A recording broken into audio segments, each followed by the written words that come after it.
Très chers amis, nous sommes aujourd'hui dans la paracha Pinchas.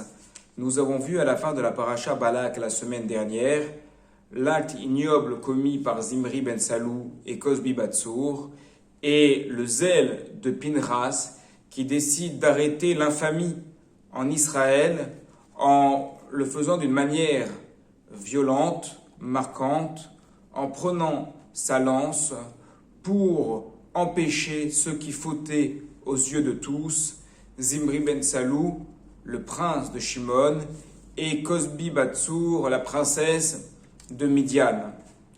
Tout cela, cette faute, avait comme contexte toute une débauche entre les Bnei Israël et les filles de Moab.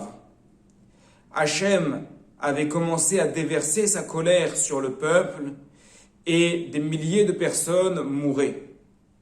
En accomplissant cet acte qui paraît violent, qui paraît dur, qui paraît intransigeant, Pinchas va pourtant arrêter l'épidémie et permettre donc de sauver les Bnei Israël. Nous arrivons donc au début de notre paracha et Akadosh Baruch Hu va louer l'action de Pinchas en lui disant « La reine est morte, ainsi je dis ».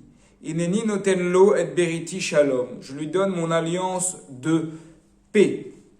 Tous les commentateurs notent que cette action est une action de violence et que pourtant la récompense va être l'alliance de shalom, de paix. A priori, il y a une antinomie entre le fait de tuer des personnes et le fait d'établir le shalom, la paix.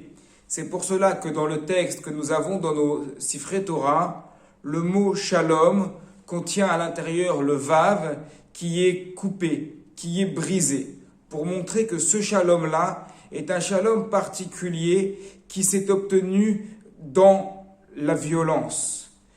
Parce que parfois, pour arriver au shalom, il faut savoir hausser le ton.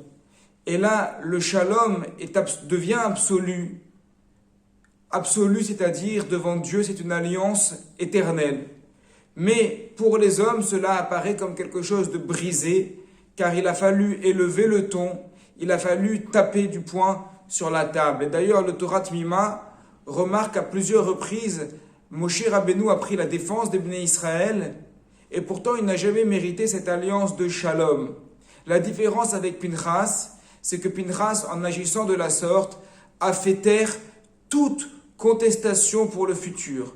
Et effectivement, à partir de là, jusqu'au moment où les Bnei Israël vont rentrer en Eretz Israël, on n'entend plus de contestation contre Moshe Rabbeinu, grâce à cette action de Pinchas, qui va donc être violente, mais qui va amener un shalom définitif.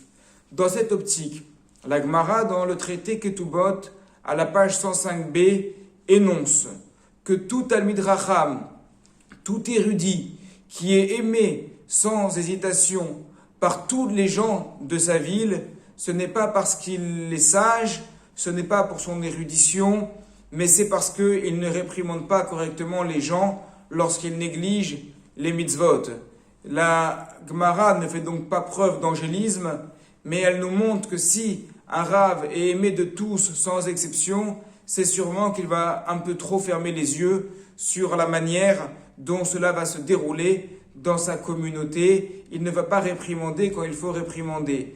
Car lorsque le rave réprimande, lorsque le rave met en avant ce qui ne va pas, à ce moment-là, effectivement, il ne peut pas faire l'unanimité chez tout le monde, ce n'est pas possible. C'est pour cela aussi que nos maîtres nous enseignent que Aaron à Cohen, au moment de sa mort, a été pleuré bien plus que Moshe Rabbeinu.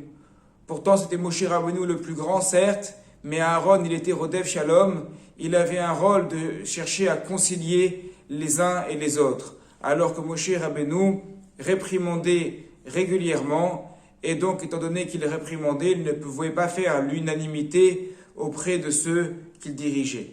Voilà donc cette leçon extraordinaire de notre paracha Pinchas. Le véritable shalom est un shalom qui est en quelque sorte brisé, car il nécessite parfois de s'imposer, il nécessite parfois une action forte, mais pourtant c'est le shalom qui va être le plus durable, c'est celui-là le shalom qui va être éternel lorsque le shalom va s'obtenir par le biais de la franchise.